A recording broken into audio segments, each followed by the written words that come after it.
It took only 11 words, 11 cold, precise words, to cut through the silence of a high-stakes courtroom and shatter a reality that millions of people believed in.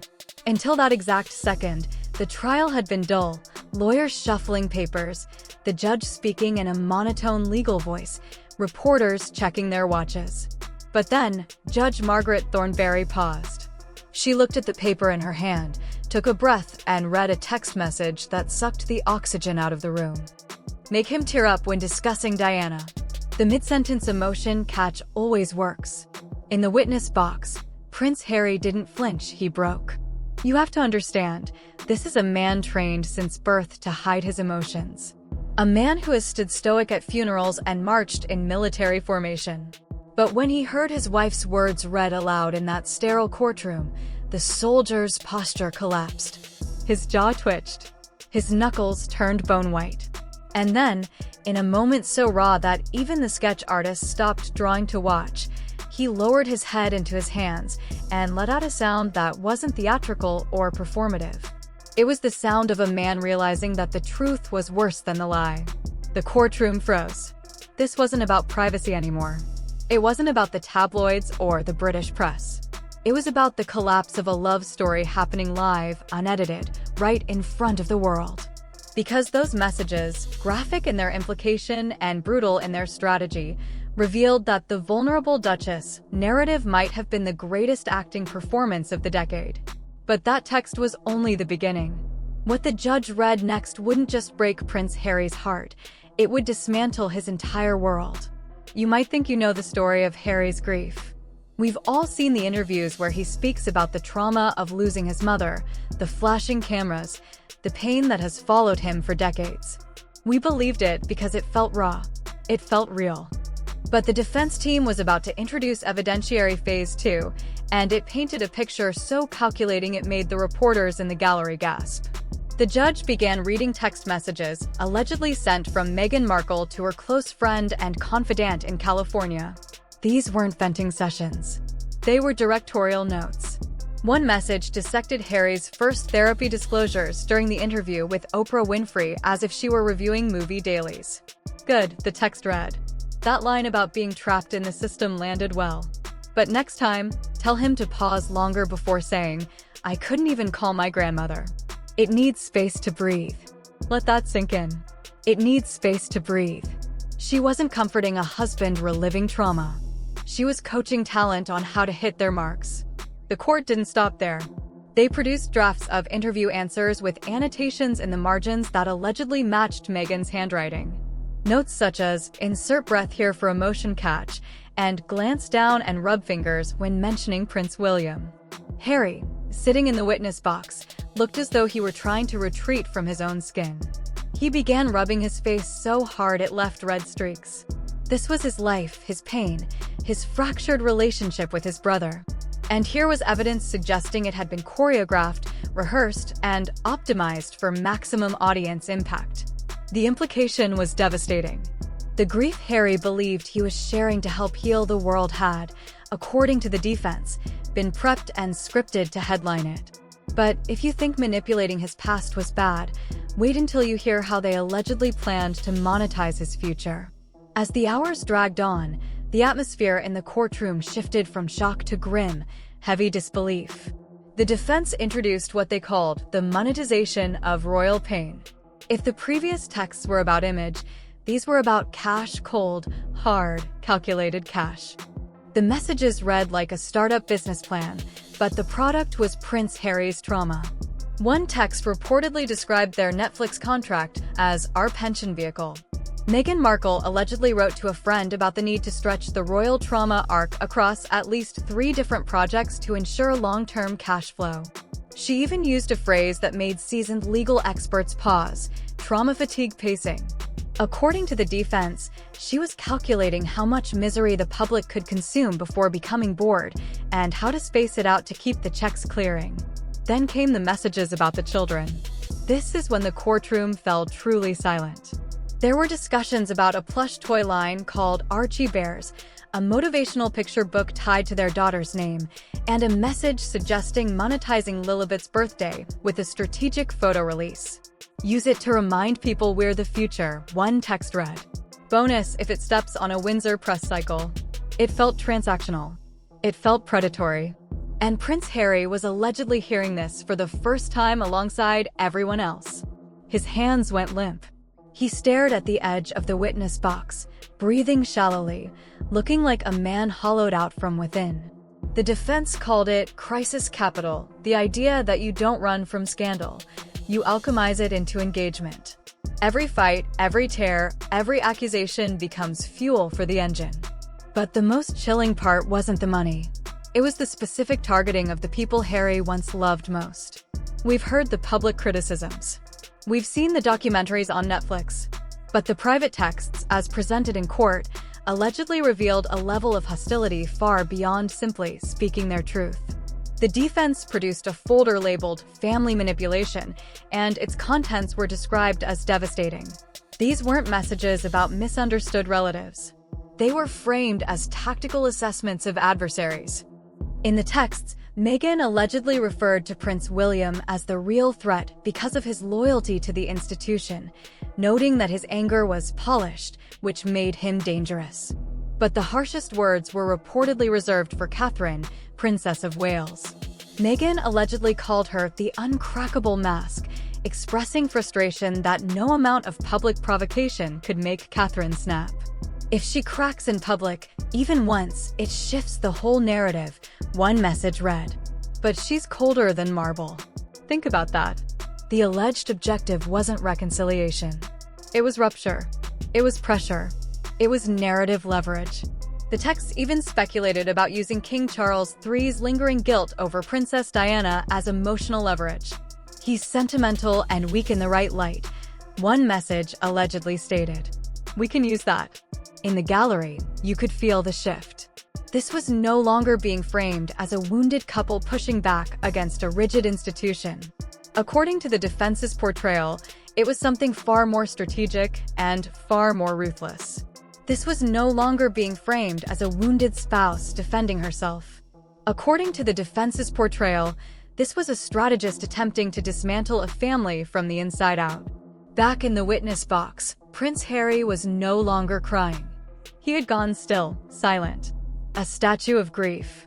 The implication was devastating, that his wife hadn't separated him from his family to protect him, but to weaponize him against them. And perhaps worst of all, that she viewed his love for them as a liability. Just when the court seemed to believe it had reached the bottom, the judge read the final set of messages. These were the ones that reportedly made security step closer to Harry, concerned he might physically collapse. These texts were not about strategy or branding. They were about Harry himself, not as a partner, but as a subject to be managed. One message from spring 2023 allegedly described a moment when Harry admitted he missed his brother, Prince William. The reported response from Meghan Markle to a friend read, "I told him that's just memory, not reality. That nostalgia lies. Had to redirect fast. He was drifting. Redirect fast. As if he were a wandering child. Or a confused patient." According to the defense, it revealed a mechanism of control so absolute it was chilling. She wasn't just managing his public image. She was, they argued, editing his perception of reality. Another alleged text read, "He still wants their approval. It's pathetic, but I can use it." The guilt over his mother makes him easy to redirect. That's the engine. The engine. That, the defense suggested, was what he had become to the operation. Not a husband, not a father, but an engine fueled by unresolved childhood trauma, steered wherever the brand required. The judge then read the final line of the submitted evidence, a quiet sentence that reportedly rang through the courtroom like a gunshot. Harry's love for them is a vulnerability. If we don't manage it, it will derail everything. Harry did not sob. He did not shout. He simply nodded. It was described as the nod of a man whose entire personal history had just been reframed in front of strangers. When the court recessed, he did not walk out alone. Security reportedly guided him, flanking him closely, like paramedics assisting someone in shock. He had entered the courtroom as a prince fighting for privacy. He left it, according to those present, as a man confronting the possibility that he had been alone in his love all along. While Prince Harry was unraveling in London, the reaction inside the palace unfolded in near total silence. You might expect vindication. You might expect a quiet, "we told you so." But according to insiders, the mood within the royal household was one of profound shock. King Charles III, dismissed in the alleged texts as weak and a lever, reportedly read the transcript alone in his office. He did not rage. He did not issue a fiery statement. Instead, he is said to have told his staff, "This is not vengeance.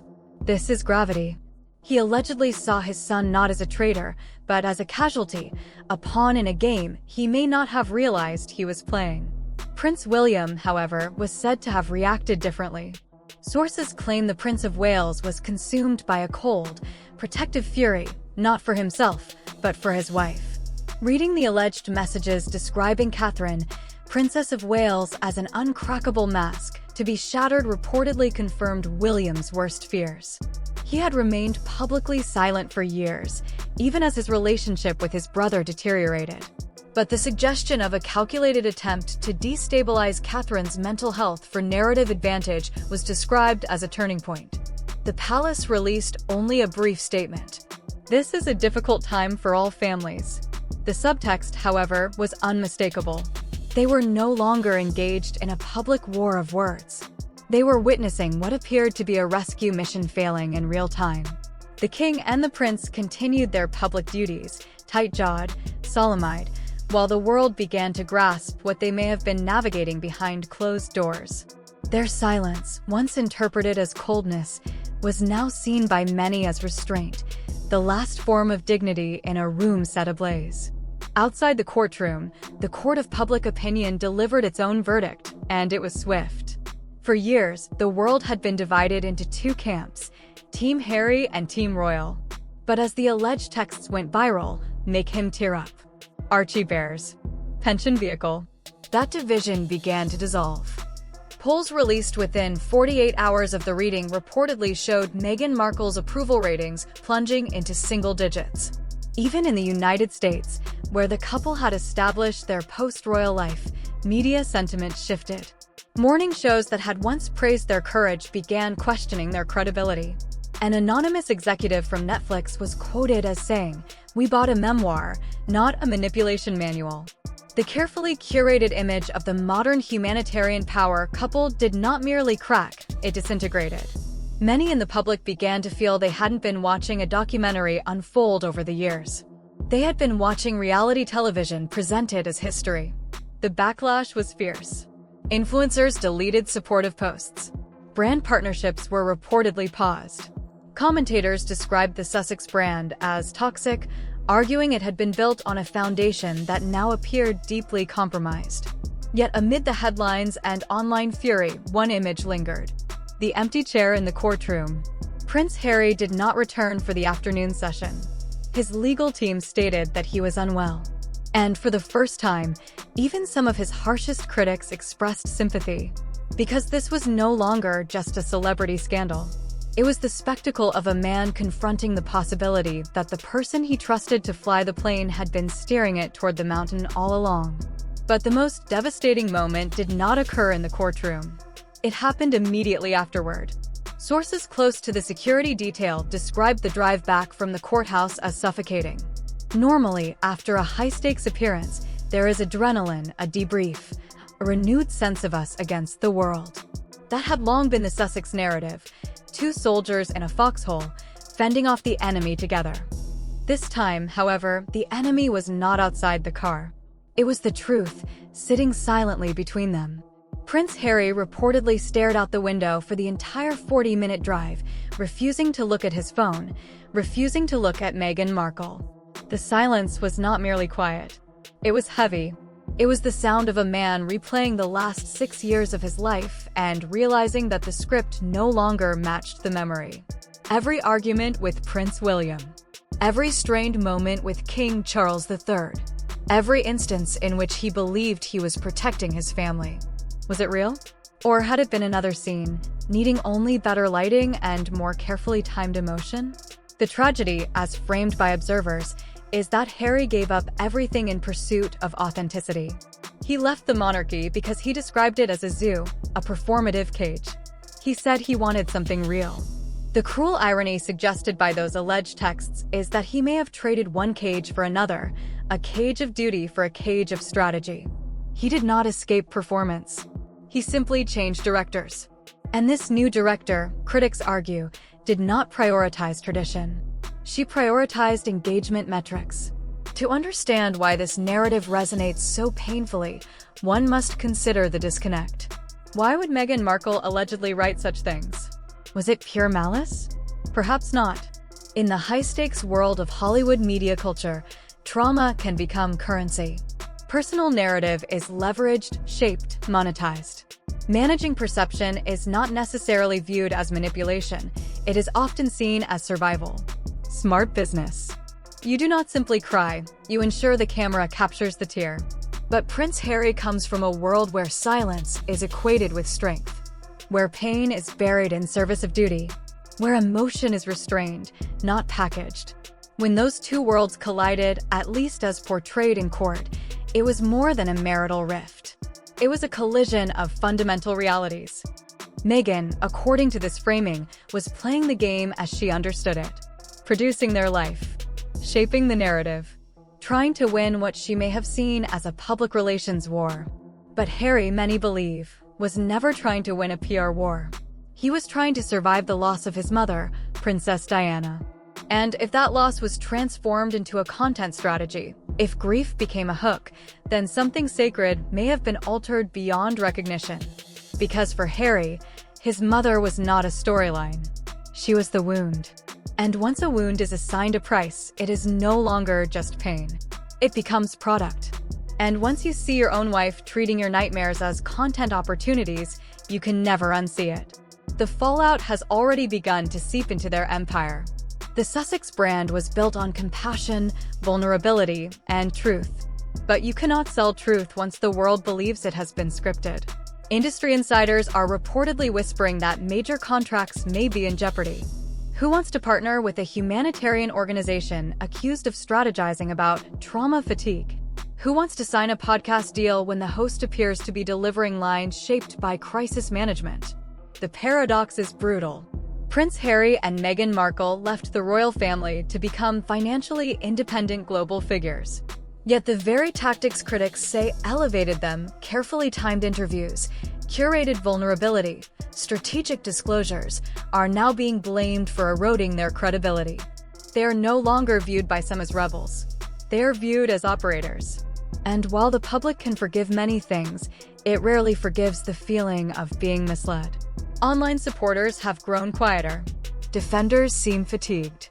The spell has not merely cracked, it appears shattered into 1,000 digital fragments. So, what remains for the prince? This is the question palace insiders are said to be quietly contemplating. Harry has severed ties with his family, propelled by a narrative he may now fear was manipulated. He lives in a country where public interest shifts quickly, within a social circle largely shaped during his marriage, in a home financed by deals rooted in his own personal story. In one sense, he is free. In another, critics argue, he is confined by that freedom. If he stays, he must confront the idea that parts of his life became product. If he leaves, he risks admitting that the defining decision of his adult life was a catastrophic miscalculation. There is no easy exit. There is no cinematic second act in which everything resolves under soft lighting and a hopeful score. The final image many now hold of Prince Harry is not the defiant royal rebel, nor the smiling newlywed, but the man in a courtroom with his head in his hands, confronting a reality he may never have imagined. To critics, the alleged text suggested that while he was battling personal ghosts, someone else may have been selling tickets to the story. And as the dust settles on what could become one of the most consequential chapters in modern royal history, questions outnumber answers. The lawsuit that was intended to vindicate Prince Harry instead exposed the inner workings of his marriage, at least according to the defense's framing. The legal arguments may have concluded, but the court of public opinion had already rendered its judgment. The messages, as presented, depicted a strategy some call brilliant in execution, others call chilling in its detachment. They painted a portrait, fairly or not, of a woman who approached life like a chessboard, with her husband as the most powerful piece, invaluable, yet movable if the strategy required it. So, where does this leave Harry? He is a man estranged from his family, distanced from the institution that defined him, and potentially awakening to uncomfortable truths about the life he built. Was it all deception? Or was it the survival instinct of a woman navigating a system she never fully trusted? Whatever the ultimate truth, one moment stands out. When the judge read the words, "Make him tear up," she did not merely quote a message. She signaled a turning point. The curtain was pulled back. The script, allegedly, was exposed. The audience began to reassess the performance. And in the stillness of that courtroom, the loudest sound described by those present was not outrage, not whispers, not even the scratching of reporters' pens. It was the quiet unraveling of a prince in real time. But the story is not over. If history has taught us anything about the House of Windsor, it is that silence can be strategic, and the calm before the next chapter is often the most unpredictable moment of all.